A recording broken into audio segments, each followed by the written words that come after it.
Assalamu alaikum everyone. Hope you all guys are doing well.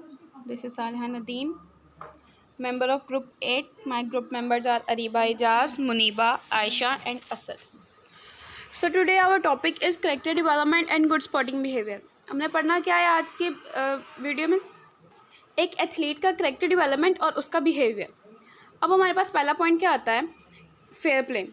Fair play में वो क्या बोलता है कि फेयर प्ले में कुछ हर गेम के ना कुछ रूल्स होते हैं, फॉर्मल रूल्स जो पहले से रिटर्न होते हैं। हमें हर सिचुएशन में उन रूल्स को तो फॉलो करना ही करना होता है।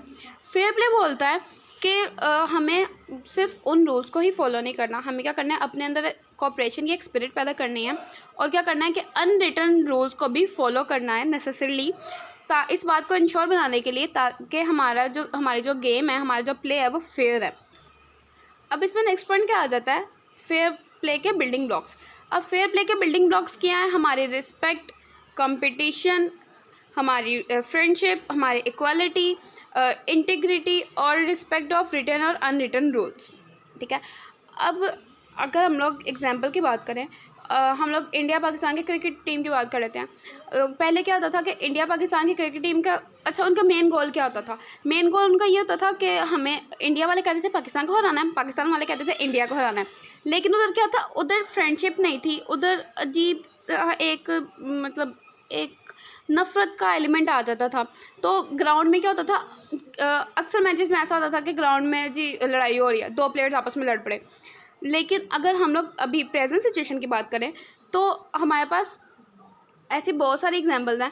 हमारे पास ऑफ एंड ऑन वीडियोस आ रही होती हैं जिसमें हम लोग देख सकते हैं कि हमारे प्लेयर्स की बहुत अच्छी फ्रेंडशिप है।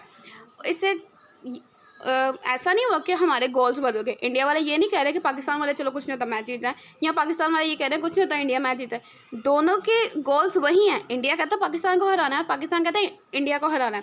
लेकिन उनमें क्या है कि प्लेयर्स में आपस में रिस्पेक्ट है, कंपटीशन भी है, रिस्पेक्ट है, उसके अलावा फ्रेंडशिप है, जिससे क्या होता है कि गेम में ड्यूरिंग द गेम कोई मेस क्रिएट नहीं होता, एक बेहतरीन फेयर प्ले होता है, मैच देखने का मज़ा आता है। ठीक है।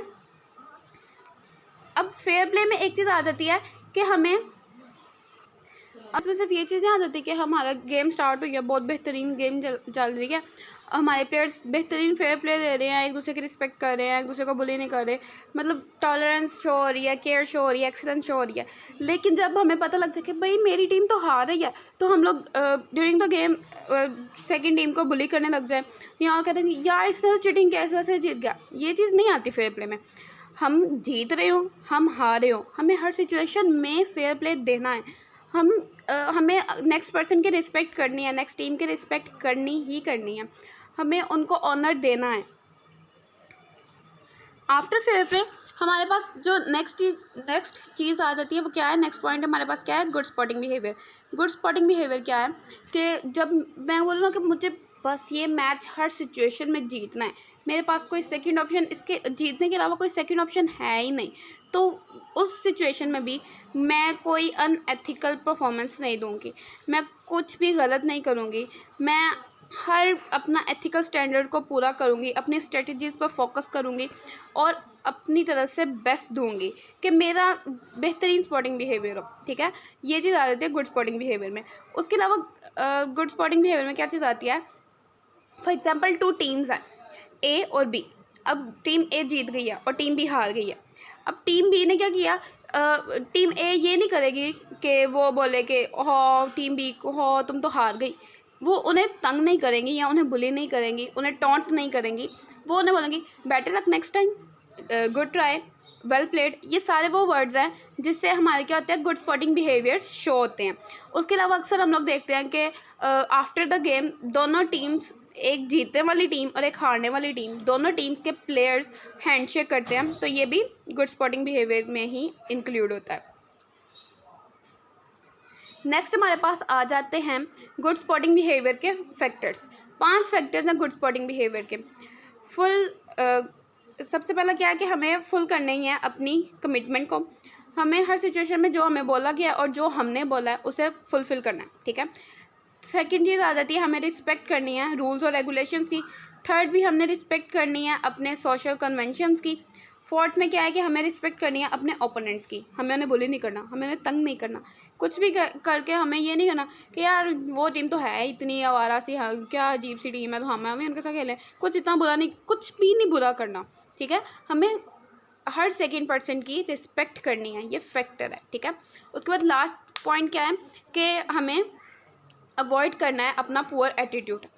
5 फैक्टर्स हैं हमारे पास। पहले में बोलता है कि हमें अपनी कमिटमेंट्स पूरी करनी है, दूसरे में बोलता है कि हमें रिस्पेक्ट करनी है रूल्स की, तीसरे में बोलता है हमें रिस्पेक्ट करनी है सोशल कन्वेंशंस की, फिर क्या है कि हमें रिस्पेक्ट करनी है अपने ओपोनेंट्स की और अपने पुअर एटीट्यूड को अवॉइड करना है। थर्ड हमारे पास क्या आ जाता है, करेक्टर। अब जो लोग करेक्टर को डिफाइन करते हैं वो लोग क्या बोलते हैं कि करेक्टर क्या होता है कि जब एक टीम है उसके पार्टिसिपेंट्स हैं, जब वो पार्टिसिपेंट्स एक टीम बनते हैं, वो टीम वर्क करते हैं, तो वो क्या करते हैं अपने अंदर डेवलप करते हैं सेल्फ कंट्रोल को, और उस सेल्फ कंट्रोल को डेवलप करते हैं और उससे वो लोग एक टीम वर्क से वो लोग क्या सीखते हैं, वो लोग अपनी ऑब्स्टेकल्स को, अपनी मुश्किलात को कम करना सीखते हैं, ठीक है। वो कोऑपरेट करते हैं एक दूसरे के साथ, और उसके अलावा और वो क्या चीज़ सीखते हैं, एक बहुत इंपॉर्टेंट चीज़ वो सीखते हैं रेजिस्टेंस। वो लोग हर मतलब एक मुश्किल वक्त में, मतलब अपने हार के वक्त में भी वो अपनी हार को, अपने मुश्किल वक्त को फेस करना सीखते हैं, वो सस्टेन रहना सीखते हैं। उसके अलावा 2 साइंटिस्ट थे शील्ड्स और बिट्स में, इन्होंने क्या बोला था कि करेक्टर जो है ना एक बहुत एडवांस, एक बहुत वास्ट कॉन्सेप्ट है, और इसके जो मेन इंग्रेडिएंट्स है ना, इसके मेन इंग्रेडिएंट्स में इंक्लूड होती है फेयरनेस और गुड स्पॉटिंग बिहेवियर। अब फेयरनेस और गुड स्पॉटिंग बिहेवियर तो इंक्लूड होती है, इसके अलावा इन दोनों ने बोला कि इनमें 2 बहुत इंपॉर्टेंट जो मेन पॉइंट्स हैं वो हैं कंपैशन प्लस इंटीग्रिटी। मतलब अगर इजी वर्ड्स में बोलूँ तो fairness plus good spotting behaviour plus integrity plus compassion equals to character, ठीक है, ये इन्होंने बोला था। अब हमने फेयरनेस पढ़ लिया, फेयरनेस मतलब फेयर प्ले हमने पढ़ लिया क्या होता है, हमने गुड स्पॉटिंग बिहेवियर पढ़ लिया क्या होता है। अब इंटीग्रिटी क्या होता है, इंटीग्रिटी बोलते हैं दयानतदारी को। अच्छा, इंटीग्रिटी क्या होता है कि हम लोग इस बात पे हम लोग क्या करें, अपनी मोरालिटी और अपने फेयरनेस को मेंटेन रखें, सस्टेन रखें, और इस बात पे यकीन रखें कि कोई भी नेक्स्ट पर्सन है वो अपनी मॉरल इंटरेस्ट को, अपनी मॉरल वैल्यूज़ को फुलफ़िल कर सकता है। ये चीज़ आती है इंटीग्रिटी में। और कंपैशन में क्या चीज़ आती है, अब कंपैशन रिलेट करता है हमारी एम्पैथी से, ठीक है। और इसमें क्या चीज़ आ जाती है कि हम लोग एक्सेप्ट करें नेक्स्ट पर्सन के इमोशंस को, उसकी फीलिंग्स को, और उसकी फीलिंग्स और उसके इमोशंस को हम लोग क्या करें, अप्रिशिएट करें। ये चीज़ आती है कंपैशन में। 4 चीज़ें हमने पढ़ी, कंपैशन, इंटीग्रिटी, फेयरनेस और गुड स्पॉटिंग बिहेवियर, और ये 4 चीज़ें मिलकर क्या बनाती हैं, करेक्टर। अब उन तीनों के बाद क्या आती है, हमारे पास 3 अप्रोचेज़ आती हैं। अब 3 अप्रोचेज में हमारे पास पहली अप्रोच है social learning approach. Social learning approach में क्या करते हैं कि हम इसमें, सोशल लर्निंग अप्रोच बोलती है कि हम लोग सोशल बिहेवियर को लर्न करते हैं किस तरह, ऑब्जर्वेशन से, ठीक है, और हमारे एटीट्यूड से, ठीक है।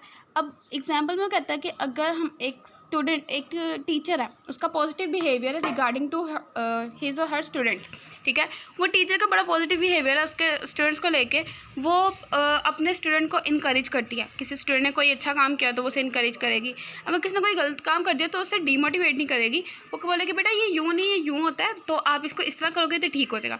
तो इससे क्या होगा कि उसके पॉजिटिव बिहेवियर की वजह से, टीचर के पॉजिटिव बिहेवियर की वजह से स्टूडेंट का सेल्फ कॉन्फिडेंस बिल्ड होगा, और क्या होगा उसमें इस बात की, वो बच्चे में इस बात की एबिलिटी होगी कि उसे बिलीव होगा कि हाँ मैं अगर मैं गलत कर रहा हूँ तो मैं सही भी तो कर सकता हूँ, तो मैं कामयाब हो सकता हूँ। ये चीज़ आ जाती है सोशल लर्निंग अप्रोच में। उसके अलावा इसके 3 कंपोनेंट्स हैं। 3 कंपोनेंट्स में पहला कंपोनेंट आता है सोशल कंपैरिजन, ठीक है। उसके बाद आ जाती है रीइंफोर्समेंट और ऑब्जर्वेशन। अच्छा, अब रीइंफोर्समेंट में तो वही चीज़ आ जाती है ना कि हमने कोई चीज़ सीखी किस तरह से, या तो पनिशमेंट के ज़रिए या अपने किसी रिवॉर्ड की लालच में, ये चीज़ आ गई रीइंफोर्समेंट में। अब और ऑब्जर्वेशन में क्या चीज़ आ गई कि हमने कोई चीज़ सीखी किस तरह, देख कर, कि हमने देखा किसी नेक्स्ट पर्सन को कि यार ये बंदा ये चीज़ कर रहा है, क्या मुझे ये चीज़ करनी चाहिए या मुझे ये चीज़ नहीं करनी चाहिए। डू और डोंट से हमने कुछ सीखा, ये होती है ऑब्जर्वेशनल लर्निंग, ठीक है। और अब हमारे पास तीसरी चीज़ क्या है, सोशल कंपैरिजन। हम लोग अपना बिहेवियर शो करें किस कोशिश में, इस एफर्ट में कि हम लोग ना किसी ग्रुप में एडजस्ट हो, उसमें फ़िट होने की एफर्ट में हम लोग अपना कोई बिहेवियर शो करें। तो ये चीज़ आ जाती है सोशल कंपैशन में। अब नेक्स्ट चीज़ वो क्या कहता है, वो कहता है अगर हमने एक प्लेयर ने पॉजिटिव स्पोर्टिंग बिहेवियर शो करना है ना, तो उसके लिए 3 चीज़ें ना लाजमी हैं, जिनको वो फॉलो करेगा तो उसका अपना पॉजिटिव बिहेवियर होगा। अब वो 3 चीज़ें क्या हैं? लर्निंग बाय ऑब्जर्वेशन, ठीक है, लर्निंग बाय रिइंफोर्समेंट और लर्निंग बाय सोशल कंपैरिजन। मतलब ये तीनों अप्रोचेस, अगर वो इन तीनों अप्रोचेस से लर्न करेगा तो वो क्या करेगा, एक पॉजिटिव अपना बिहेवियर डेवलप कर लेगा। इसके बाद नेक्स्ट अप्रोच हमारे पास क्या है? Structural development approach. अब स्ट्रक्चरल डेवलपमेंट अप्रोच में क्या बात आ जाती है कि ये अप्रोच क्या करती है? फोकस करती है कि किस तरह हमारी साइकोलॉजिकल ग्रोथ और डेवलपमेंट एक बच्चे की थिंकिंग, उसके जजमेंट को चेंज कर सकती है। उसका बिहेवियर इंटरलिंक किस तरह करता है इन्वायरमेंटल एक्सपीरियंसेस के साथ, और किस तरह उसकी जो मॉरल रीजनिंग होती है वो शेप अप होती है, ठीक है। इसके बाद इसके 3 कंपोनेंट्स हैं, स्ट्रक्चरल डेवलपमेंट अप्रोच के भी 3 कंपोनेंट्स हैं, moral reasoning, moral development and moral behaviour. अब मॉरल रीजनिंग क्या होती है? मॉरल रीजनिंग होती है वो प्रोसेस जिससे एक पर्सन ये डिटरमिन कर सके कि मेरा एक्शन सही है या गलत है, मॉरल रीजनिंग होती है। मॉरल डेवलपमेंट क्या होती है? मॉरल डेवलपमेंट होता है कि हमारे ऐसे एक्सपीरियंसेस, ऐसी ग्रोथ जिससे एक पर्सन अपने अंदर मॉरल रीजनिंग करने की कैपेसिटी पैदा कर ले, वो होती है मॉरल डेवलपमेंट। और मॉरल बिहेवियर क्या होता है? हमारा ऐसा एक्शन जिससे हम लोग एग्जीक्यूट कर लें कि हम लोग राइट हैं या हम रॉन्ग हैं, ये होता है मॉरल बिहेवियर। अब हमारे पास लेवल्स आ जाते हैं मॉरल रीजनिंग के।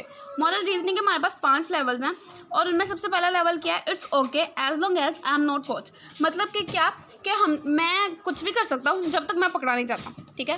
फॉर एग्जांपल अच्छा इस लेवल में क्या होता है कि हम लोग लर्निंग किस तरह करते हैं कि कोई भी प्लेयर है ना, वो किस तरह लर्न करेगा, वो ना लर्न करेगा अपने कोई एक्शन होगा ना, उसके रिजल्ट के थ्रू वो लर्न करेगा। फॉर एग्जांपल एक प्लेयर है किम, ठीक है, उसने हिट किया, इलीगली हिट किया। अगर वो कहता है कि अगर मैं पकड़ा गया, मुझे इसकी पनिशमेंट मिली तो ये गलत होगा, अगर मैं पकड़ा ना गया, मुझे इसकी पनिशमेंट ना मिली तो ये गलत नहीं होगा, ठीक है। तो इस लेवल में ये चीज़ कंसीडर की जाती है। सेकेंड लेवल आ जाता है आई फॉर एन आई, आँख के बदले आँख। मतलब क्या है कि अगर किम कहता है कि अगर एक प्लेयर ने गलत किया है, उसने इनलीगली हिट किया और उसे किसी ने कुछ नहीं कहा, तो मैं भी करूँगा, मुझे भी कोई कुछ नहीं कहेगा। बिल्कुल उसी तरह जैसे एक स्टूडेंट है, वो चीटिंग करके पेपर देता है, तो नेक्स्ट स्टूडेंट कहेगा मैं भी चीटिंग करके पेपर दूंगा। ये मतलब ऐसे रिलेट किया जा सकता है। थर्ड में क्या बोलता है कि वो बोलता है कि गोल्डन रूल्स। इसमें गोल्डन रूल्स की बात की जाती है। इसमें क्या होता है कि एक पर्सन है, वो नेक्स्ट पर्सन को उस तरह से ट्रीट नहीं करेगा जैसे उस पर्सन ने उस फर्स्ट पर्सन को किया था। फॉर एग्जांपल कि अगर किम है तो वो ये नहीं बोलेगा कि अगर मुझे ली ने मारा तो मैं ली ने इलीगली हिट किया तो मैं भी इलीगली हिट करूँगा। क्योंकि वो कहेगा कि इसमें ना सेल्फ इंटरेस्ट कम होता है, ठीक है। खुद गर्जी वाला एलिमेंट शामिल नहीं होता, हर चीज़ क्या रूल्स के अकॉर्डिंगली सेट की जा रही होती है। नेक्स्ट 4 आ जाता है। 4 क्या? Following the external rules and regulations. Fourth point में भी ना रूल्स को ही फॉलो किया जा रहा होता है, लेकिन ज़्यादा एफर्ट के साथ। वो लोग ये बात जान लेते हैं कि अगर हम लोग रूल्स को फॉलो करेंगे तो ये हमारे बेनिफिट के लिए ही हैं, ये ज़्यादा फ़ायदेमंद होगा अगर हम लोग रूल्स को फॉलो करेंगे। इसके बदले कि हम लोग कोई चोर रास्ता निकाल लें, वो ज़्यादा मुश्किल होगा, और अगर पकड़े भी गए तो ऑब्वियसली डांट पड़ेगी कोर्ट से। तो ये चीज़ 4th में आ जाती है। तो इससे 4th में रूल में क्या होता है कि वो लोग फिर रूल्स को ही फॉलो करना स्टार्ट कर देते हैं। और 5th में क्या होता है, 5th लेवल में, कि वो इस बात को इंश्योर करते हैं कि हर चीज़ रूल्स और रेगुलेशंस के अकॉर्डिंग हो। कोई भी चीज़ रूल्स और रेगुलेशन के मतलब उनके बरक्स ना हो, कोई भी उसके ऑपोजिट ना जाए। क्योंकि वो लोग ये बात मतलब कहते हैं ना, एक चीज़ पत्थर पे लकीर हो जाना, और वो ये बात गिला बांध के रख लेना, वो यही समझ लेते हैं कि भाई अगर रूल्स फॉलो किए तो ये बेनिफिट है टीम ए के लिए भी, टीम बी के लिए भी, और हम सब की वैसे ही क्या बोलते हैं, सेल्फ रिस्पेक्ट के लिए भी, कि हमें किसी से डांटनी पड़ेगी फिजूल में, ये कोई हमें ये नहीं करेगा भाई तुम तो चीटर हो। तो वो क्या होगा कि एक हेल्थी इन्वायरमेंट को मेंटेन करने के लिए वो इस बात को इंश्योर करते हैं कि हम लोग रूल्स को फॉलो करें। देन नेक्स्ट पॉइंट हमारे पास है, नेक्स्ट अप्रोच हमारे पास है social psychological approach. Social psychological approach में क्या बोलता है कि करेक्टर डेवलपमेंट को हम लोग प्रोग्रेस किस तरह कर सकते हैं कि अगर हम लोग एक ही डिसीजन लें अपने एक्शन के राइट और रॉन्गनेस के बारे में, और इसमें क्या हो कि सब लोगों का म्यूचुअल इंटरेस्ट इन्वॉल्व हो, ठीक है। और इसमें वो नेक्स्ट बात क्या बोलता है, वो बोलता है कि अगर हम लोगों ने क्या करना है, अगर हम लोगों ने अपनी करेक्टर डेवलपमेंट और सोशल लर्निंग बिहेवियर को इन्हांस करना है, तो गुड स्पॉटिंग बिहेवियर को इन्हांस करना है, तो हमें क्या करना होगा, हमें अपने कल्चरल नॉर्म्स, कल्चरल वैल्यूज़ को, कल्चरल बिहेवियर्स को क्या कंसीडर करना होगा, मस्ट कंसीडर करना होगा, ताकि क्या हो कि हमारी मॉरल रीजनिंग को अंडरस्टैंड किया जा सके और हमारे क्या हो करेक्टर डेवलपमेंट हो, हमारे गुड स्पॉटिंग बिहेवियर इन्हांस हो, ठीक है। उसके बाद नेक्स्ट टॉपिक है हमारे पास मॉरल डेवलपमेंट एंड रिसर्च। अब इसमें क्या आ जाता है, इसमें कुछ पॉइंट्स हैं। अच्छा, इसमें पहले पॉइंट में बोला जाता है हमारा बिहेवियर जो है ना वो हमारी इंडिविजुअल और सोशल इन्वायरमेंट की इंटरएक्टिव करेक्टरिस्टिक से समझा जाता है, ठीक है। और सेकंड पॉइंट में क्या बात की जाती है, कहते हैं कि हमारा प्रोफेशनल एटीट्यूड तब होगा जब जो एथलीट्स हैं वो इन्वॉल्व होंगे किसमें, हाई कम्पिटिटिव लेवल में, ठीक है। और क्या होगा कि उनका कंपटीशन स्ट्रॉन्ग होगा, ठीक है। उसके बाद वो बोलता है कि जो एथलीट्स हैं वो उनकी मॉरल रीजनिंग जो होती है वो लो होती है as compare to non athlete sports, ठीक है। नेक्स्ट पॉइंट है कि understanding connection between moral reasoning और मॉरल बिहेवियर।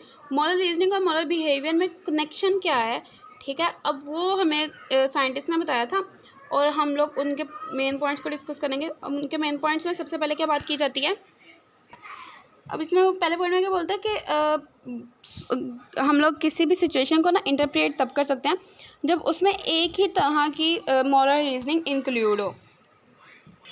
सेकंड पॉइंट में क्या बोलता है कि हम लोग बेस्ट डिसीजन लें अपने एक्शन पर, ठीक है। और थर्ड पॉइंट में बात की जाती है, अच्छा इसमें क्या बोलते हैं, making choice of act morally, कि हम लोग जो अपना जो भी काम चूज़ करें ना वो मॉरली करें।